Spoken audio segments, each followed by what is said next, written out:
एस्ट्रोटेक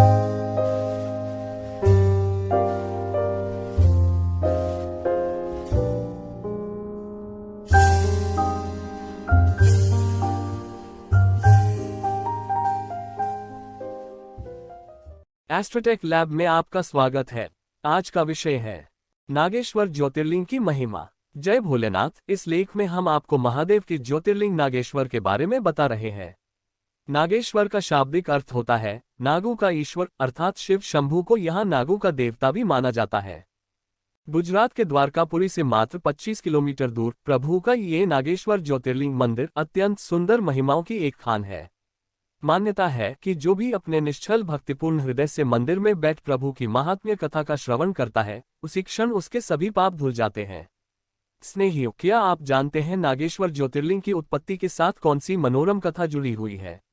अगर नहीं, तो आइए आज हम आपको इसी रोमहर्षक कथा से अवगत कराते हैं। नागेश्वर ज्योतिर्लिंग की उत्पत्ति की यह कथा शिव पुराण के कोटिरुद्र संहिता में वर्णित है। कथानुसार दारुका नाम की एक राक्षसी हुआ करती थी, जिसे इस बात का बहुत घमंड था कि उसे माता पार्वती से वरदान प्राप्त है। उसका पति दारुक भी अत्यंत बलवान दानव था। वह बहुत से राक्षसों को अपने साथ लेकर सत्पुरुषों का संहार कर उनके यज्ञों और धर्म का नाश करता फिरता था। पश्चिम समुद्र के तट पर उसका एक वन भी था, जो संपूर्ण समृद्धियों से भरपूर था, और दारुक अपने विलास के लिए वहां जाया करती। देवी पार्वती ने उस वन की देखरेख का भार दारुका को सौंपते हुए उसे यह वर दिया था कि जहां जहां दारुका जाएगी, वह वन भी उसके साथ जाएगा। राक्षस दारुक और उसकी पत्नी दारुका के अत्याचारों से पीड़ित प्रजा ने महर्षि औरवी से उनके उद्धार की विनती की। महर्षि ने क्रोधित होकर तब दारुका के वन को ही श्राप दे दिया कि इस वन में जब भी कोई अधर्म का कार्य करेगा, तत्क्षणात उसकी मृत्यु निश्चित होगी। महर्षि के इस अभिशाप से एक तरफ जहां राक्षसों के लिए एक गंभीर समस्या उत्पन्न हो गई, तो वहीं दूसरी तरफ देवताओं ने इसी अवसर का फायदा उठाते हुए राक्षसों पर हमला कर दिया। राक्षसों ने सोचा अगर वह देवताओं को मारने का पाप करेंगे तो महर्षि का अभिशाप फल जाएगा, और अगर ऐसा न हुआ तो देवता विजयी होंगे। दोनों ही तरफ राक्षसों को अपनी हार ही दिखाई देने लगी। जब दारुका को इस बात का पता चला तो उसने राक्षसों को अपने वरदान के बारे में बताया और पूरे वन को ही अपने साथ उठाकर समुद्र के बीच पहुंच गई। अब समस्त राक्षस समूह समुद्र में रहने लगा और वहां के प्राणियों को पीड़ा देने लगा। कुछ समय पश्चात उन्हें समुद्र में एक नाव दिखी, जिनमें कई लोग मौजूद थे। राक्षसों ने उस पूरे नाव को ही बंदी बना लिया और उन पर अत्याचार करने लगे। नाव में फंसे लोगों में एक व्यापारी भी था, जिसका नाम सुप्रिय था। सुप्रिय अत्यंत ही एकनिष्ठ शिवभक्त था। प्रत्येक दिन प्रभु की आराधना के साथ ही अपने दिन की शुरुआत करता था। इतना ही नहीं, सुप्रिय स्वयं तो शिव पूजा करता ही था, अपितु उसने अपने सभी साथियों को भी पूजा का महत्व और विधि समझाया था। ऐसी विकट स्थिति में वह सभी एक साथ ओम नमः शिवाय का जाप करने लगे। जब दारुका राक्षसी को इस बात की भनक लगी कि सुप्रिय को साक्षात महादेव के दर्शन भी प्राप्त होते हैं, तो उसने सुप्रिय को धमकाया और उसके साथी राक्षस उसे मारने के लिए आगे आए। सुप्रिय ने फिर शिव के मंत्र का जाप करते हुए उनसे प्रार्थना की। सुप्रिय ने कहा, हे भस्म रुद्राक्षधारी प्रभु, मेरी रक्षा करें, आप मेरे सर्वस्व हैं। मैंने अपना संपूर्ण जीवन आपके श्री चरणों में अर्पित किया है। आप इन दुराचारी राक्षसों से मेरा उद्धार करें। बस फिर क्या था, भक्त की पुकार सुनकर भगवान व्याकुल हो उठे और तत्क्षणात वहां प्रकट हुए।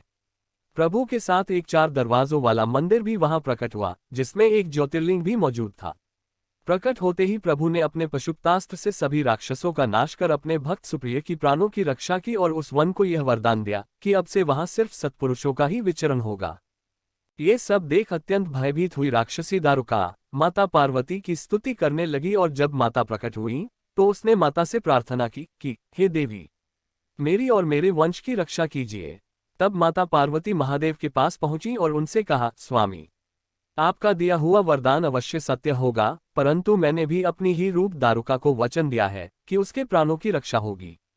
कृपया मेरी बात को सत्य करने का कोई उपाय निकालें। माता पार्वती की बात सुनकर महादेव ने उनसे कहा, यदि तुम्हारी ऐसी ही इच्छा है तो मेरा भी यह वचन सुनो। अपने भक्तों का पालन करने के लिए मैं इस वन में वास करूंगा। जो भी पुरुष अपने वर्ण और धर्म का पालन करते हुए प्रेमपूर्वक मेरा दर्शन करेगा, वह अत्यंत चक्रवर्ती पुरुष बन जाएगा। कलियुग के अंत और सतयुग के आरंभ में महासेन का पुत्र वीरसेन राजाओं का भी राजा होगा। वह मेरा भक्त और अत्यंत पराक्रमी होगा और यहाँ आकर मेरा दर्शन करेगा, जिसके पश्चात वह चक्रवर्ती सम्राट बन जाएगा।